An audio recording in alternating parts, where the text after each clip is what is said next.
one story that, I don't know what year it was, but we had the station down there, and Robert and I had bought a 1936 Hudson Terraplane from Tom Loomisdal. It was a big car, and we owned it together. And I was working at the station, and Robert came down to relieve me for supper. And just when he got there, a guy had stopped for gas, the 1946 Ford. Maybe it was earlier. But the outside pump, I don't know if that, we still cranked it up. It had a regular pump. Yeah. Anyway, he wanted $2 worth of gas, and I put the gas in, and I went up to tell him that his gas cap was missing. I wanted to know if he wanted to buy another gas cap. And I got the gas in, and he drove away. And Jerry Olson was the cop, and he was in the station at the time. And I said, that guy didn't pay for his gas.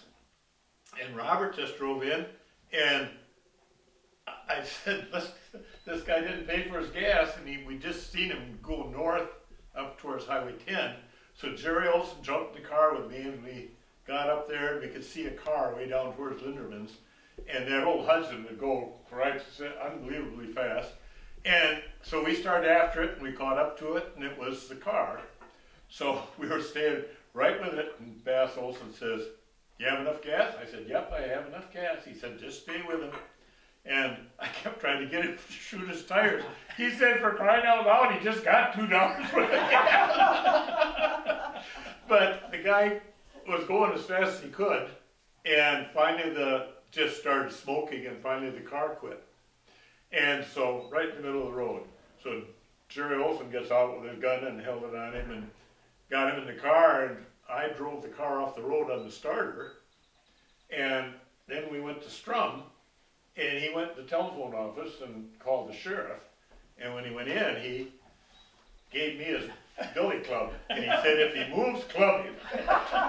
And this guy was in the back seat with the handcuffs on, and I said, God, I haven't had so much fun in my life. And this guy said, I'd have fun too.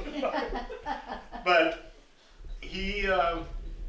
the car was stolen from somebody in Cadott, and he'd been up to Dad's station. We had both stations in. And he'd stolen a funnel from Dad so he could funnel gas out of cars.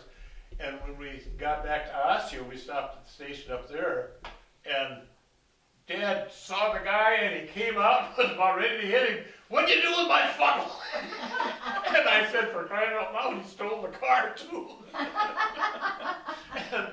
But it was quite an experience, and the people that owned the car then came to get it, burned out engine and everything, and they gave me the $2 for gas.